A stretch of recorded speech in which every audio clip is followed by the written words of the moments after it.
Hey guys, hi, welcome back once again. My name is Vaishali, and having learned quite a few things from, through, and from within human interactions, and having pursued and completed my master's in business administration and in clinical psychology, I today wish to talk about how some people can be really functional, can be really intelligent, can be really gifted in some aspects of their lives, and yet, on the other hand, can be very dysfunctional, can be very unhealthy, can be very compromised in certain other areas of their lives. And it is these extremities that can cause a lot of distress,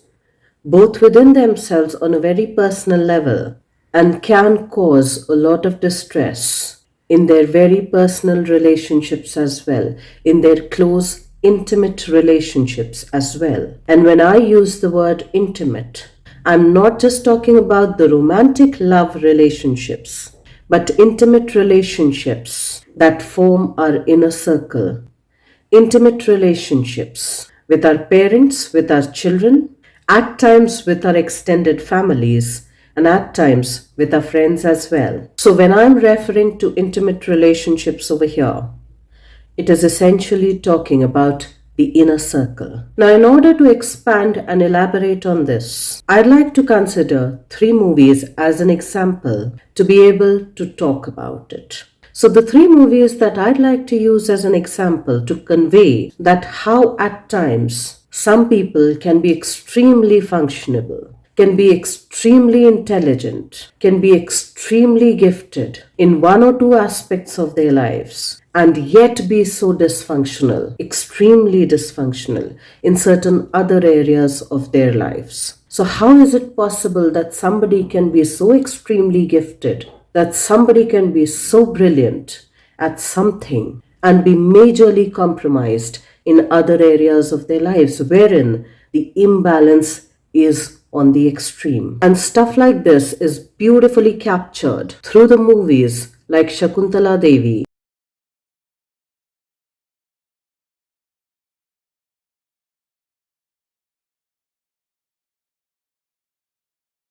like Rocky and Rani Ki Prem Kahani,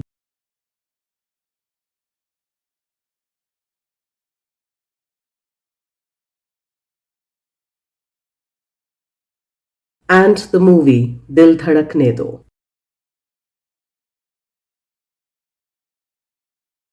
So, in all of the three movies, if we see that there are certain people who are relatively very successful, tangibly successful in certain areas of their lives, wherein it's clearly visible that in the movie Shakuntala Devi, there's this woman who's also known as a supercomputer and is brilliant, or is rather a genius when it comes to mathematics and astrology. She, at a point in time when there were very few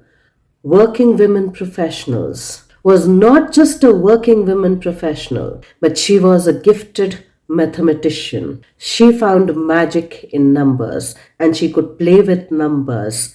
at the tip of her fingers. She was somebody whose gifts and whose brilliance with regards to these particular subjects were recognized very early on in her childhood. And for those of us who've seen the movie, or for those of us who might have read something about her, we get an understanding that it is through these two particular subjects, especially mathematics, that she started gaining recognition and earning money pretty early on in her life, even as a kid. She was invited to schools to display her genius as this brilliant mathematician, and in return she would earn accolades, recognition, and money for that. And thereby, to some degree, she became the breadwinner of her family. Wherein at one point in time through the course of the movie, she is also heard saying, or rather we can hear her say, that I am the appa of this house. I am the breadwinner of this house. And yet she was this kid who wanted to be treated like other kids. And yet, in a very contrasting way, despite standing out for her brilliance, for her genius in one or two particular subjects, She wanted to grow up like other kids. She wanted to play like other kids. She wanted to be treated like other kids, at least to some degree. Wherein through the course of the movie, we can see her requesting her parents to send her to school, to allow her to go to school like other kids, to allow her to play like other kids. And her requests were not attended to. Her requests were left unheard. And thereby, to some degree, she felt, as a kid growing up, she felt that it's not that her requests are unheard, but that she as a person is unheard. Which is where probably she begins to develop the idea, she begins to get an understanding in very explicit and in very implicit ways that you've got to be the biggest appa, that you've got to be the biggest domineering force if you've got to have your way in life. And if you've seen the movie, or if you do get a chance to watch the movie, or have any inclination to watch the movie, or maybe even read some things about her, we'll come to understand that she repeats the same thing that was done to her with her own child as well, with her own parents as well, wherein she never stayed closely connected with them, wherein she never listened to them. And she also did not listen to her own child's request, who also, though said differently and yet implying the same thing, was something that her child also wanted for herself. Shakuntala Devi's daughter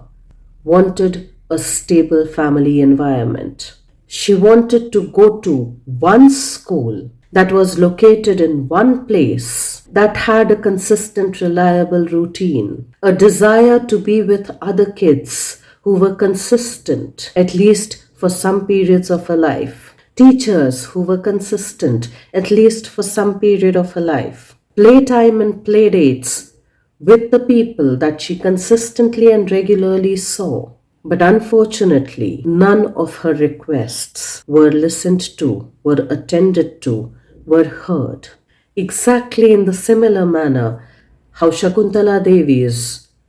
own requests were unmet, were unattended to, and were brushed and pushed aside. Now, of course, that's not to say that Shakuntala Devi's kid was not privy, was not privileged to go into some of the best schools across the world, was not privy, was not privileged to travel the world with her, when a lot of people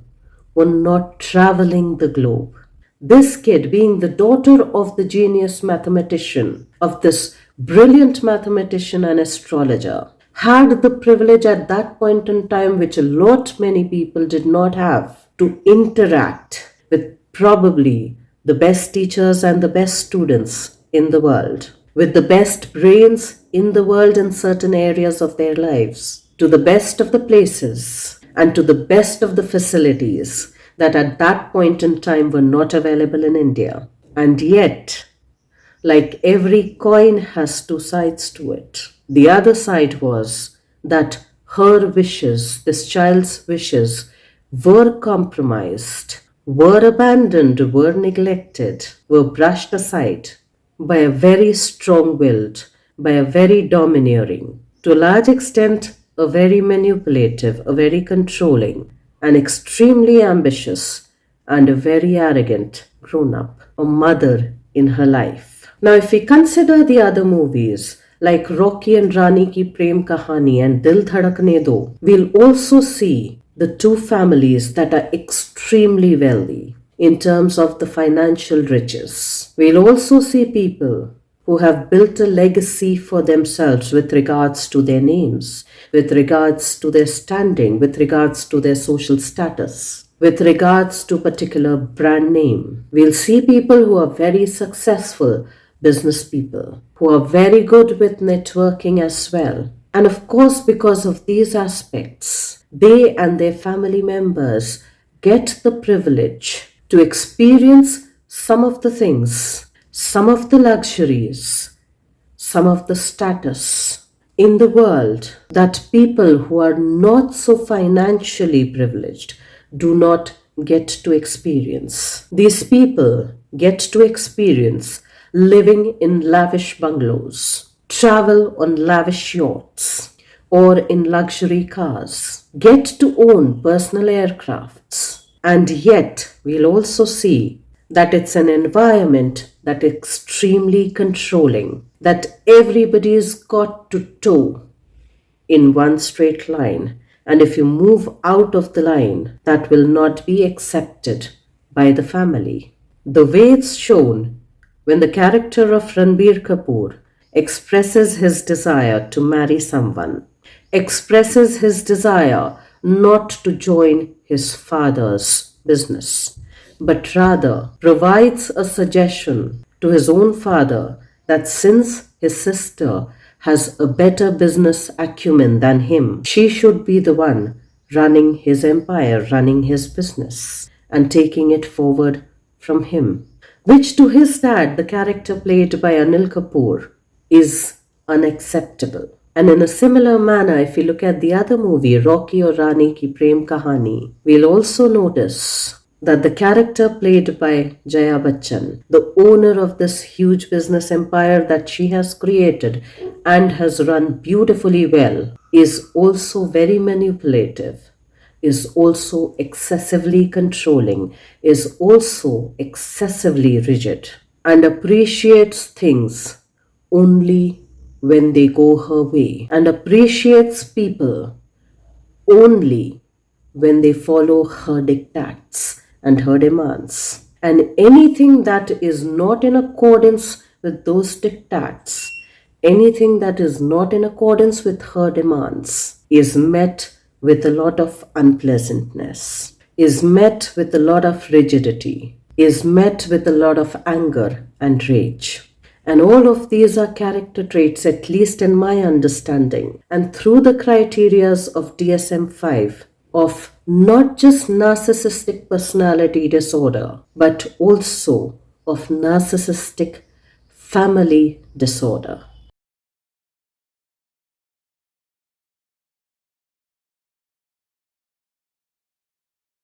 Where people actually never talk about the real issues, about their real feelings.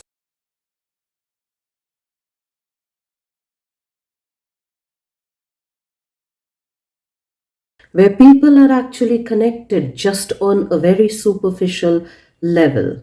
but do not have meaningful connections with each other. Where the family's legacy or having the perfect family image or the perfect man woman image takes precedence over the wishes of the individuals in the family, especially the children, wherein there is an excessive need, whether consciously driven or subconsciously driven, to project the perfect family image, wherein people are not allowed to have their own boundaries, privacy, and priorities, wherein the system cannot be disrupted, wherein the system cannot even be questioned, wherein people, because they do not have deeper connections, honest connections, quite naturally are not honest and open with each other, wherein there's a lot of secrecy and there's a lot of hiding that happens amongst the family members, wherein there are a lot of people who feel unseen, unheard, and ununderstood many a times, wherein one person's or a few people's voices, opinions, and thoughts and feelings hold so much of weight that it kind of weighs down on other people's thoughts, feelings, and emotions. There's an excessive drive to be grandiose about certain things, to be larger than life about certain things in life. Now, whether it be to one's image or to one's social status, or to their reputation, or to their intelligence, or to their beauty, or to their networking, or to their financial net worth,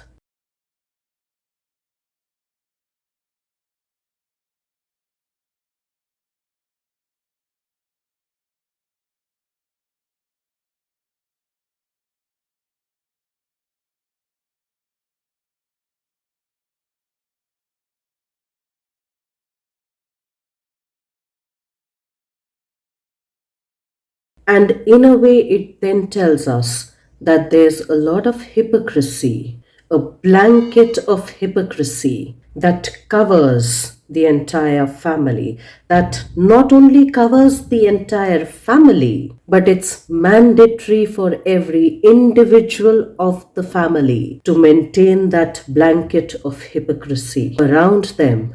to protect certain things that they wish to project as an image, as a representation of themselves. And to a large degree, it then becomes a personal, an interpersonal, a family, an intergenerational, a cultural, and a legacy trauma on every individual of that setup. For the only way out is to move out of that blanket, and the only way in is to remain within that blanket of hypocrisy, to maintain the projected image of themselves in front of others, in front of the community, in front of the world, in front of the society.